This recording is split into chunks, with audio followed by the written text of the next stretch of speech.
Students, Assalamu alaikum. Hope all of you are in good health.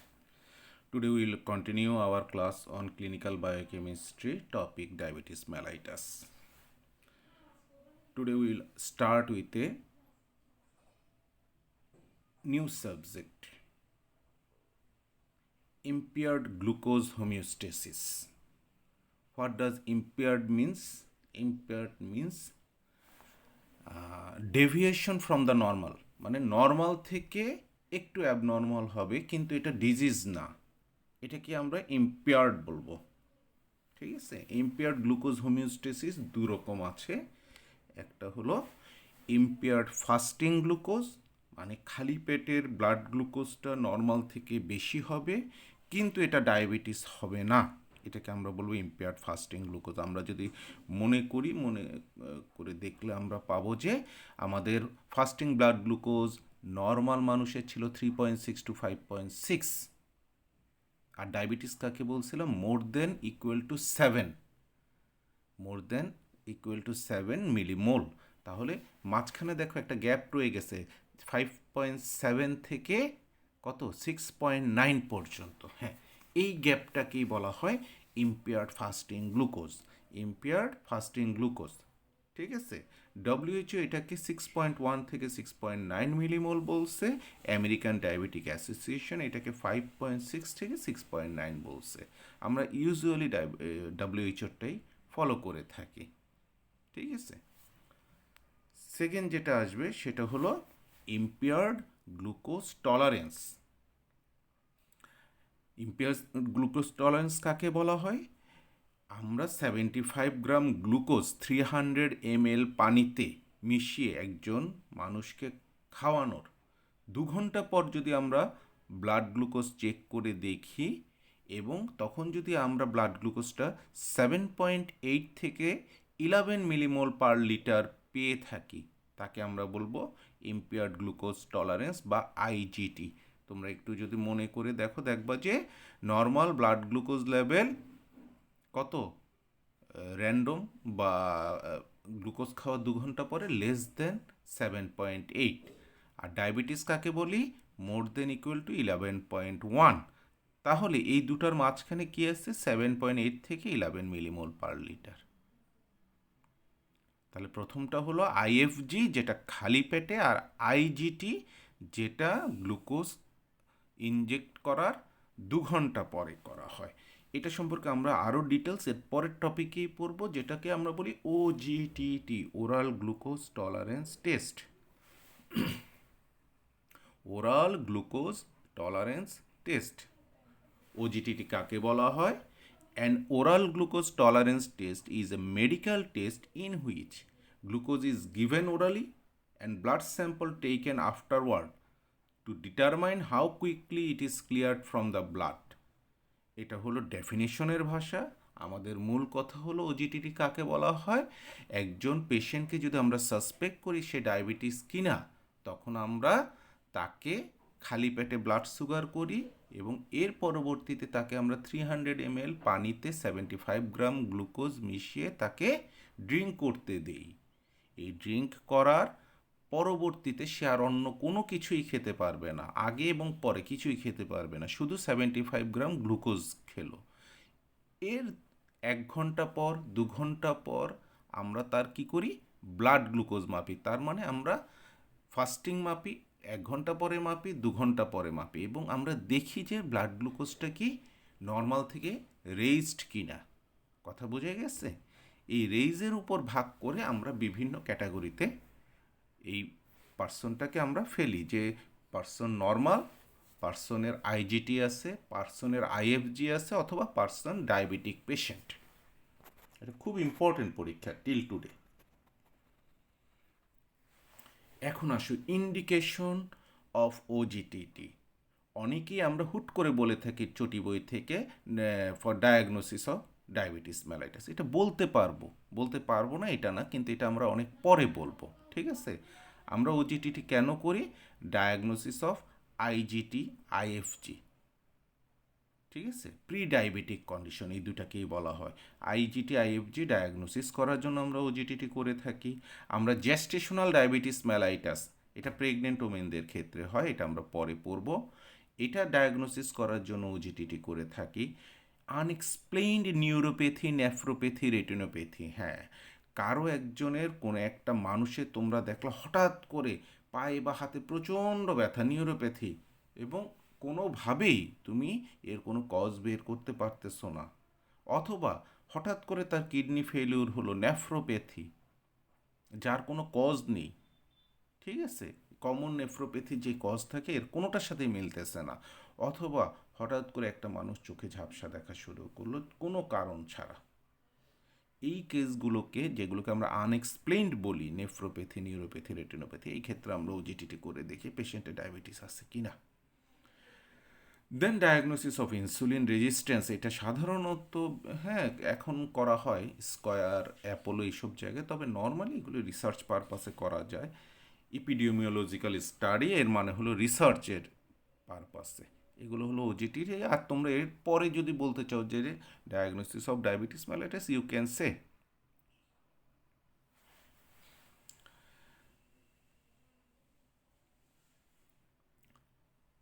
Preparation before test. ওজিটিটা হুট করে মনে হলো আজকে সকালে করে ফেলবো, আজকে সকালে করা যাবে না, এটার একটা প্রিপারেশন আছে। প্রিপারেশনটা কি খুব সহজ preparation. Unrestricted carbohydrate diet for three days, এর অর্থ হলো যদি তুমি সাধারণত একটা ডায়াবেটিক পেশেন্টকে ওজিটিটি করার জন্য বলো, সে আগের দিন একেবারেই কার্বোহাইড্রেট খাবে না, চিনি তো খাবেই না, ভাত, রুটি এগুলোও বন্ধ করে দেবে। এই কারণে তাকে বলতে হবে না, আপনি আগে যেভাবেই খাইতেন, খাওয়া দাওয়া যেমনি করতেন তেমনিই করবেন, কোনো রেস্ট্রিকশন থাকবে না।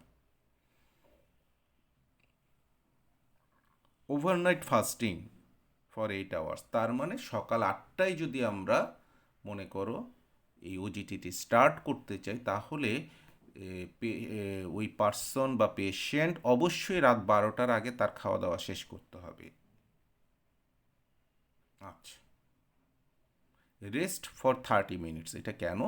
কারণ আমরা যখন একটা নর্মাল পার্সন যখন একটা ল্যাবে যায় বা ডাক্তারের সামনে যায়, তার বুক ধড়ফড় বেড়ে যায়, অ্যাড্রিনালিন রিলিজ হয়, এই অ্যাড্রিনালিনও কিন্তু সাময়িকভাবে ব্লাড গ্লুকোজ বাড়িয়ে দিবে। এই কারণে তাকে আগে এক জায়গায় 30 মিনিটের মতো চুপচাপ বসে রেস্ট করতে দিতে হবে। আচ্ছা, টেস্টের সময় সে বসে থাকবে, remain seated for the test, এবং কোনো রকম স্মোকিং করা যাবে না, কোনো রকম অ্যালকোহল নেওয়া যাবে না, কোনো রকমভাবে ক্যাফেইন জাতীয় খাবার মানে চা, কফি এগুলো খাওয়া যাবে না।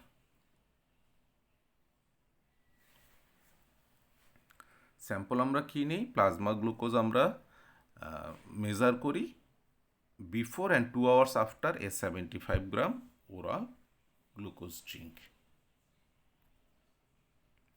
এটা আসো, এটা খুব important, interpretation of OGTT.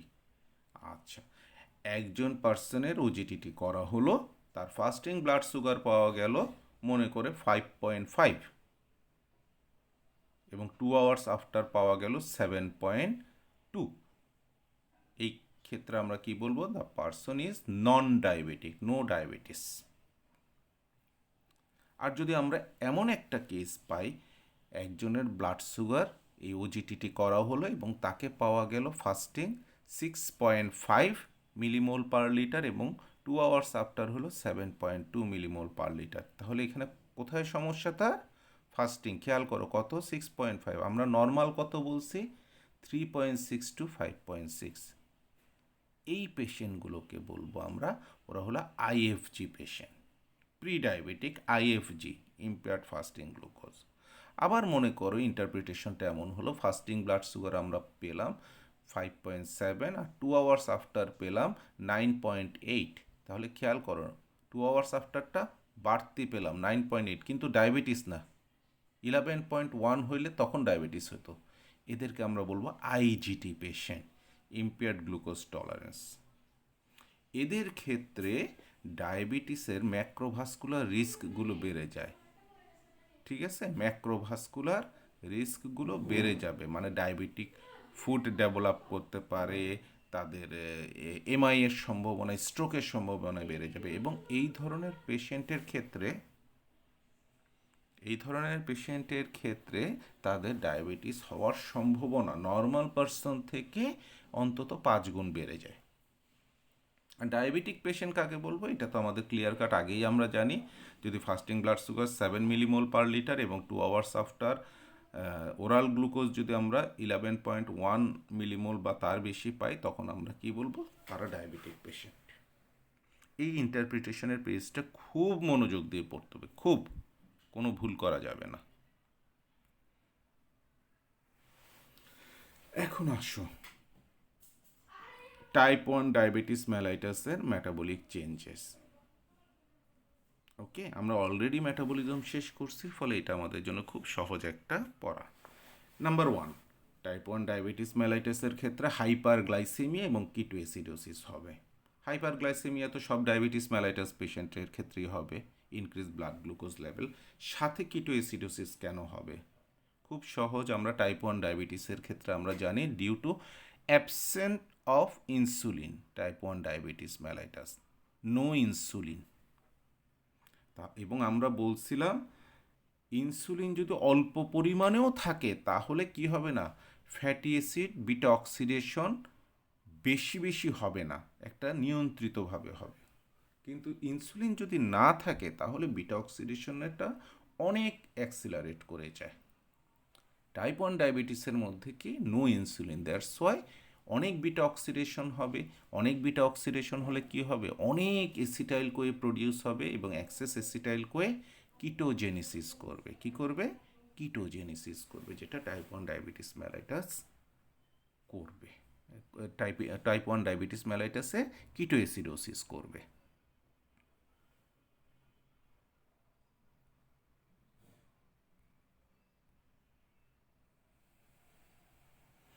Hyper ট্রাইঅ্যাসাইলগ্লিসারেলেমিয়া। তাহলে দেখো টাইপ 1 ডায়াবেটিস মেলাইটাসে কী কী মেটাবলিক চেঞ্জ হবে? 1 নাম্বার হাইপার গ্লাইসেমিয়া, গ্লুকোজ বেড়ে যাবে। কিটোএসিডোসিস, কিটোন বডি ব্লাডে চলে আসবে। Hypertriacylglycerolemia, lipoprotein lipase in adipose tissue is low in diabetes.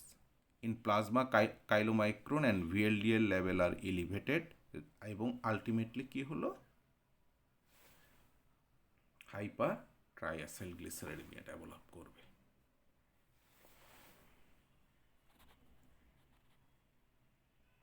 এবার আসো টাইপ 2 ডায়াবেটিস মেলাইটিস কোন মেটাবলিক চেঞ্জ হবে? অবশ্যই হাইপারগ্লাইসেমিয়া হবে, হইতেই হবে, তবে এখানে কিটোএসিডোসিস হবে না।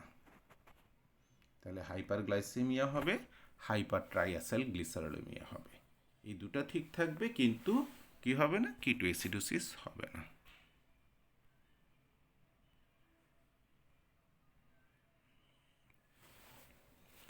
আসেন জেস্টেশনাল ডায়াবেটিস মেলাইটাস, আমি বাংলায় প্রথমে একটু বলে যাই, এরপরে আমরা ডেফিনেশনটা পড়ব।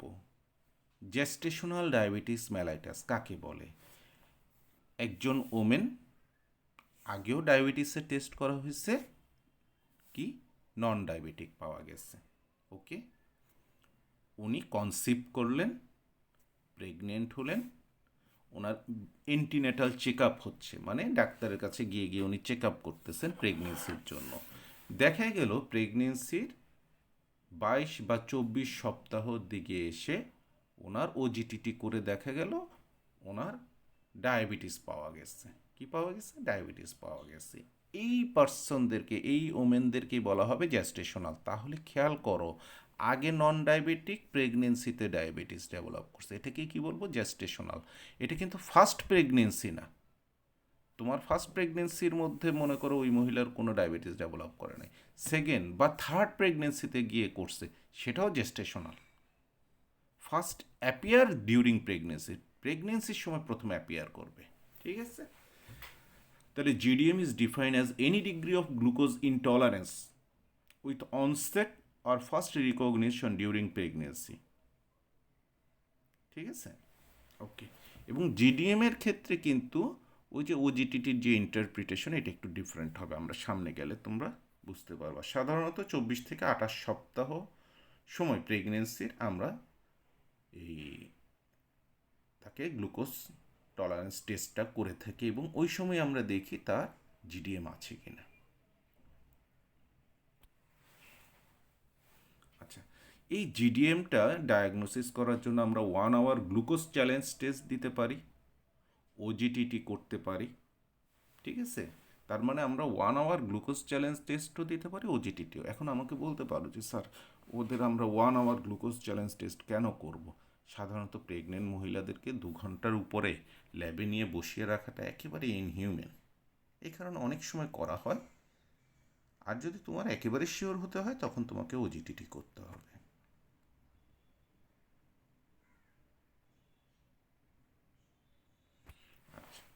গ্লুকোজ চ্যালেঞ্জ টেস্ট যদি তুমি করতে চাও সেক্ষেত্রে WHO অনুযায়ী তুমি 75 গ্রাম গ্লুকোজ দিবা। আর প্রেগনেন্ট ওমেনদের ক্ষেত্রে তুমি যদি ওজিটিটি করতে চাও তখন তোমাকে 100 গ্রাম গ্লুকোজ দিতে হবে, ঠিক আছে।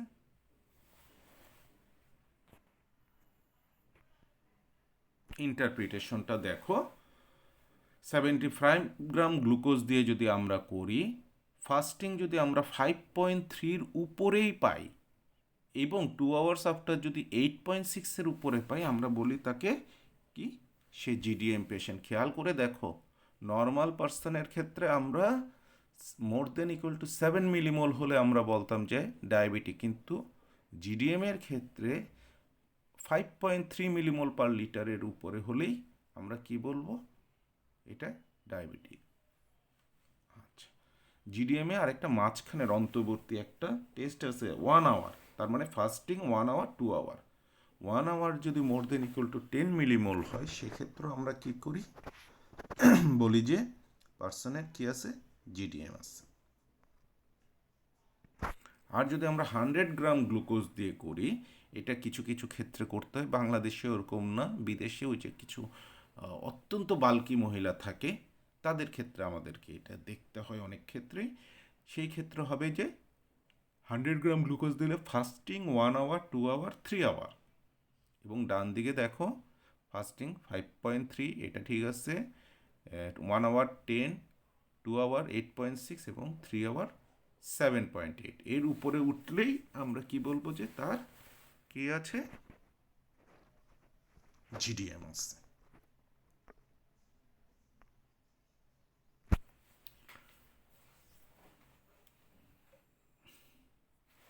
আচ্ছা, জিডিএম এর কমপ্লিকেশন কি? জিডিএম এর সবচেয়ে বড় কমপ্লিকেশন হলো বাচ্চার সাইজ বড় হয়ে যায়। মায়ের পেটে বাচ্চার সাইজটা, ফিটাল সাইজটা বড় হয়ে যাবে, ফলে সিজারিয়ান সেকশনের সম্ভাবনা অনেক বেড়ে যায়। নর্মাল ডেলিভারি করাটা প্রায় সম্ভব হয় না। এটা খুব বড় একটা মারাত্মক কমপ্লিকেশন। গ্রামে গঞ্জে তো সব জায়গার মধ্যে সিজারিয়ান সেকশন খুব অ্যাভেলেবেল না।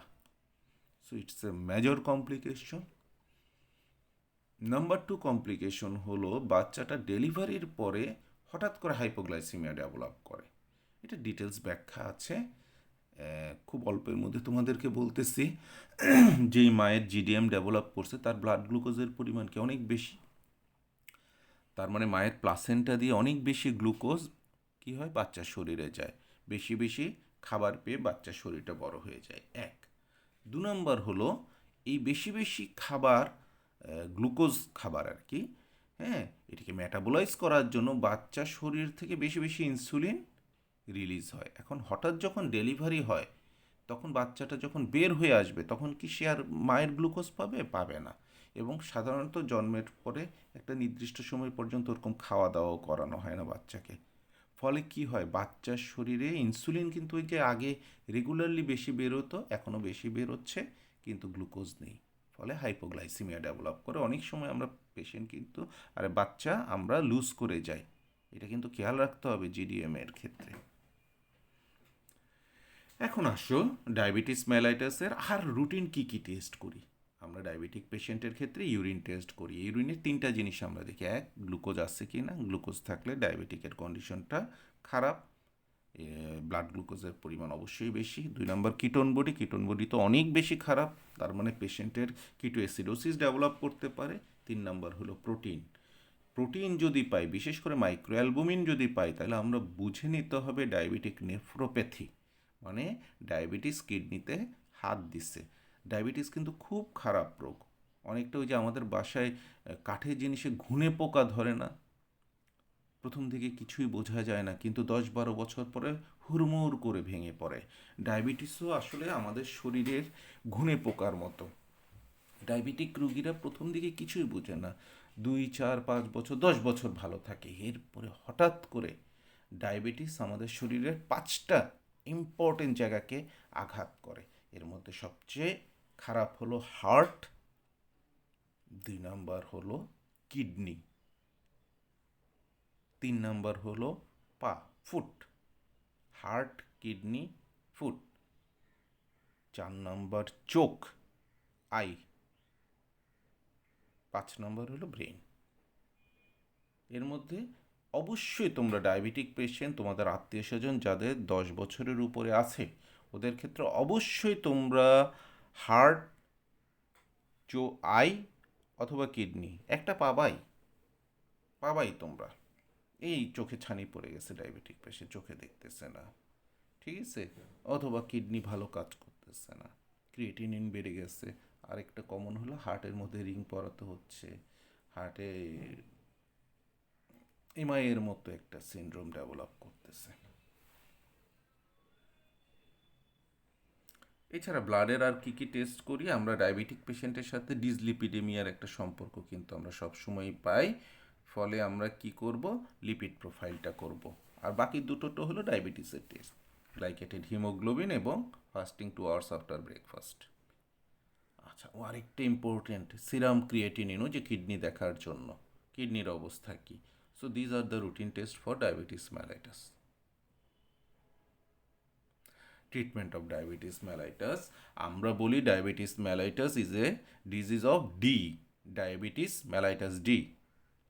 It's clinical feature are 3P: polyuria, polyphasia, polydipsia, and the treatment is again 3D। এটা কিন্তু খেয়াল রাখতে হবে তোমাদেরকে। D for diet. কোনো ডায়াবেটিক পেশেন্টকে তুমি হাজার ঔষধ গিলিয়ে গিলিয়ে একেবারে গুঁড়ো করে করে তাকে যদি খাইয়ে দাও, কোনো লাভ হবে না যদি সে তার ডায়েট কন্ট্রোল না করে। সে যদি চিনি খেতে থাকে, সে যদি গুড় খেতে থাকে, সে যদি মিষ্টি খেতে থাকে, তুমিও ডায়াবেটিক পেশেন্টের ডায়াবেটিস কন্ট্রোল করতে পারবে না। Diet is very very important. Diabetic patient অহেতুক না খেয়েও থাকবে না। Number 2, discipline, very important. Diabetic পেশেন্টের লাইফ ডিসিপ্লিনড লাইফ হবে। সে একটা শরীরে নির্দিষ্ট একটা সময় হাঁটাহাঁটি করবে, 30 মিনিট হাঁটবে, রাতে ঠিক সময়ে ঘুমোতে যাবে, সে স্ট্রেস নিবে না, মানসিক যন্ত্রণা নিবে না, হ্যাঁ, সে তার পায়ের যত্ন নিবে। মানে একটা একেবারে খুব ডিসিপ্লিনড একটা লাইফ লিড করতে হবে তাকে। যার তার মতো যেন তেন লাইফ লিড করা যাবে না। হঠাৎ ইচ্ছে হলো আমি পাহাড়ে বেড়াতে গেলাম, জঙ্গলে বেড়াতে গেলাম, এগুলো হবে না। কারণ হচ্ছে যে তার পা যদি কোনোভাবে কেটে যায় অথবা সে যদি ওভার স্ট্রেসড হয়ে যায়, সেক্ষেত্রে ডায়াবেটিস মারাত্মক আকার ধারণ করতে পারে। আর 3 নাম্বার হলো ড্রাগ। খেয়াল করে দেখো, এখানে কিন্তু ড্রাগকে একে দেওয়া হয়নি। ড্রাগ অবশ্যই important, very important, but not more than diet and discipline. Drug দুরকম আছে, একটা হলো ইনসুলিন, শরীরে ইনসুলিন নাই, তুমি ইনসুলিন দিছো ডিরেক্ট। আরেকটা হলো ওরাল হাইপোগ্লাইসেমিক ড্রাগ। এই ড্রাগগুলোর মূল কাজ হলো শরীরের বিটা সেলকে স্টিমুলেট করে ইনসুলিন তৈরি করা। তার মানে আলটিমেটলি ডায়াবেটিসের ট্রিটমেন্ট হলো ইনসুলিন, আইদার শরীরে নিজে তৈরি করবে অথবা বাইরে থেকে দিতে হবে। শরীর নিজে তৈরি করবে ওরাল হাইপোগ্লাইসেমিক ড্রাগগুলো দিয়ে, আর বাইরে থেকে তৈরি হবে, তৈরি করা ইনসুলিনও আমরা দিতে পারি। কমপ্লিকেশনস অফ ডায়াবেটিস মেলাইটাস খুব important. Acute complications of diabetes mellitus, acute মানে হলো তাৎক্ষণিক, তাৎক্ষণিক, আর এর বিপরীতটা হলো ক্রনিক, দীর্ঘমেয়াদী। তাৎক্ষণিক মানে এই যে উইদিন ডে, উইদিন আওয়ার এই কমপ্লিকেশনগুলো ডেভেলপ করবে। 1 নাম্বার হলো সবচেয়ে কমন ডায়াবেটিক পেশেন্টে, সেটা হলো হাইপোগ্লাইসেমিয়া, এবং এটাতেই কিন্তু অনেক ডায়াবেটিস পেশেন্ট আমরা হারিয়ে ফেলি, মারা যায় এভাবে হাইপোগ্লাইসেমিয়া হঠাৎ করে। এটা যদি ভালো একজন ডাক্তারের আন্ডারে না থাকে, তাহলে এই হাইপোগ্লাইসেমিয়া কমনলি ডেভেলপ করতে পারে, কারণ ডায়াবেটিক পেশেন্টের জন্য এই মানে হাইপোগ্লাইসিমিয়া ডেভেলপ না হওয়া, অন্যান্য ডিসিপ্লিন লাইফ লিড করে, এগুলোর জন্য উপদেশগুলো খুব ইম্পর্টেন্ট, এগুলি তাকে মানতে হবে। Hypoglycemia means decrease blood sugar level below normal. Number 2, diabetic ketoacidosis. এই ওয়ার্ডটা তোমরা অলরেডি জানো, কোনো কারণে ডায়াবেটিক পেশেন্টের কিটোএসিডোসিস ডেভেলপ করলে। আরেকটা নন কিটোটিক হাইপার অসমোলার কমা, NKHC, নন কিটোটিক। ডায়াবেটিক পেশেন্টের আমরা জানি ব্লাড সুগার জিনিসটা হলো অসমোলারি একটি পার্টিকেল, এরকম হাইপার অসমোলারিটি ডেভেলপ করে একটা পেশেন্ট যদি কমায় চলে যায়। নাম্বার 4 হলো ল্যাকটিক অ্যাসিডোসিস। এগুলো হলো অ্যাকিউট কমপ্লিকেশন। আর ক্রনিক কমপ্লিকেশনের মধ্যে দুই রকম, মাইক্রোভাস্কুলার, ম্যাক্রোভাস্কুলার। ম্যাক্রোভাস্কুলার মনে হলো বড় বড় রক্তনালীর, ঠিক আছে, myocardial infraction, TIA transient ischaemic attack, stroke, এই দুটাই হলো ব্রেনে হবে, TIA এবং স্ট্রোক। আর মাইক্রোভাস্কুলার হলো আগে বলা হয়েছে তিনটা অর্গানের মধ্যে মেইনলি চোখ, রেটিনোপ্যাথি, ক্যাটারেক্ট ডেভেলপ করবে, কিডনিতে নেফ্রোপ্যাথি যেটা রেনাল ফেলুর ডেভেলপ করতে পারে, নিউরোপ্যাথি। আর ডায়াবেটিক ফুড খুব খারাপ জিনিস, খুব খারাপ। এটা পরবর্তীতে কখনো সুযোগ পেলে সামনাসামনি বলবো।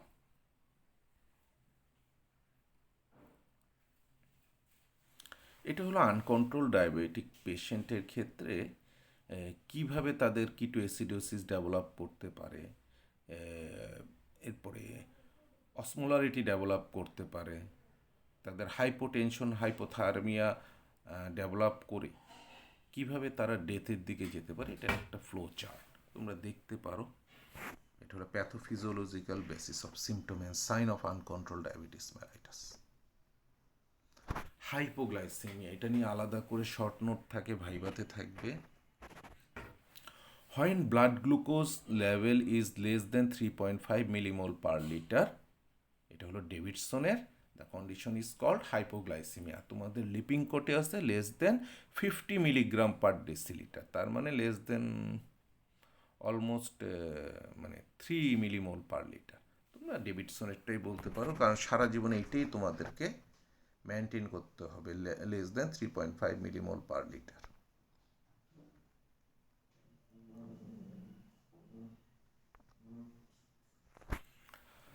ডায়াবেটিক পেশেন্টের কী কী পাওয়া যায়, যদি হাইপোগ্লাইসেমিক পেশেন্টের ক্ষেত্রে প্রথমেই যেটা হবে, তার হেডেক হবে, মাথা ব্যথা করতে থাকবে, মাথা ঘোরাতে থাকবে, ভার্টাইগো, ঠিক আছে।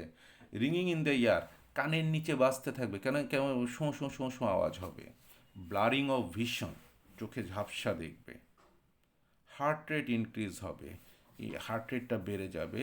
প্রচণ্ড ঘাম দিবে, আমরা বলি কাপড় ভেজা ঘাম, সিভিয়ার সোয়েটিং।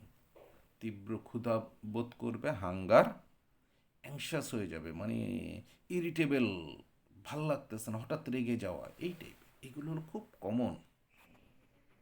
আর আলটিমেটলি উইকনেস ডেভেলপ করবে।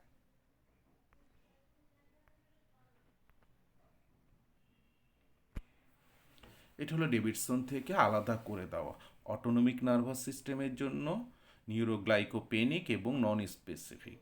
অটোনমিক নার্ভাস সিস্টেম স্টিমুলেট হওয়ার জন্য সোয়েটিং হবে, হার্ট রেট বেড়ে যাবে, এবং আমাদের মানে আমরা পালপিটেশন আমরা বুঝতে পারবো হার্টের। হাঙ্গার, অ্যাংজাইটি হবে। নিউরোগ্লাইকোপেনিক এর কারণে কনফিউশন, ড্রাউজিনেস এগুলো ডেভেলপ করবে, ইরিটেবিলিটি। আর নন স্পেসিফিক হলো নওশিয়া, হেডেক। এটা হলো বাবারা, তোমরা যারা অনার্স পেতে চাও, ভালো মার্ক পেতে চাও, তাদের জন্য। তারা যদি এভাবে ভাগ করে বলো তাহলে এক্সামিনার অনেক খুশি হবে। আর আগেরটা হলো নর্মাল, আপনারা পাস করে যাওয়ার জন্য enough.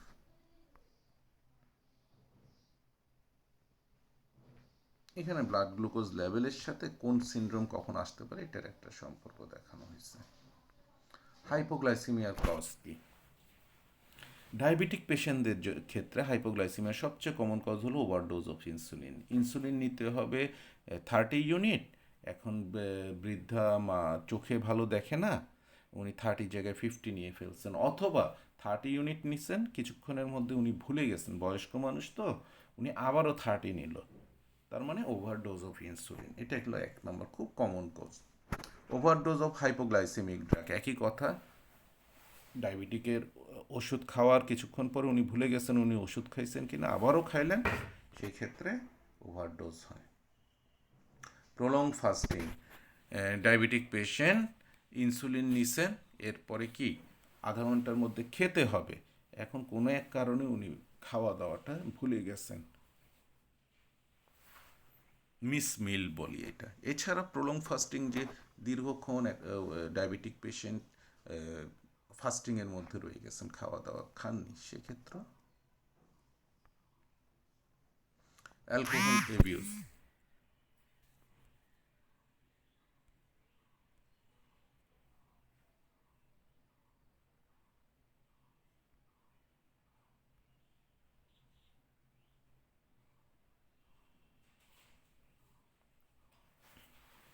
Alcohol abuse, diabetic patient যদি অ্যালকোহলিক হয়, এটা সাধারণত বাংলাদেশে ওরকম পাওয়া যায় না। ওভার সিক্রেশন অফ ইনসুলিন, আমাদের প্যানক্রিয়াসের বিটা সেল যেখানে থাকে সেখানে যদি একটা টিউমার হয় বা অন্য কোনো জায়গায় টিউমার হয়, যে টিউমারটা ইনসুলিন সিক্রেট করে, সেই ক্ষেত্রে হাইপোগ্লাইসেমিয়া হতে পারবে।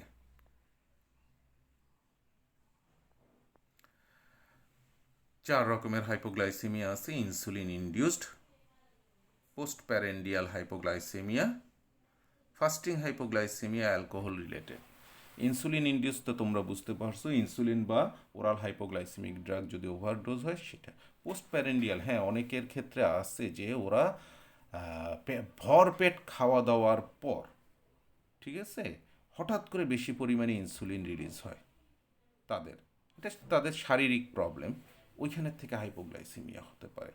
আরেকটা হলো যে এই যে আন্না হাজারের মতো কেউ একজন যদি 5 দিন 7 দিন ধরে ইয়েতে থাকে, ওই যে অনশনে থাকে, সেই ক্ষেত্রে তাদের ক্ষেত্রে ফাস্টিং হাইপোগ্লাইসেমিয়া ডেভেলপ করে। আর অ্যালকোহল রিলেটেড তো আগে বলেছি, এটা বাংলাদেশে অত। তাহলে আজকে এতটুকুই, থ্যাংক ইউ ভেরি মাচ।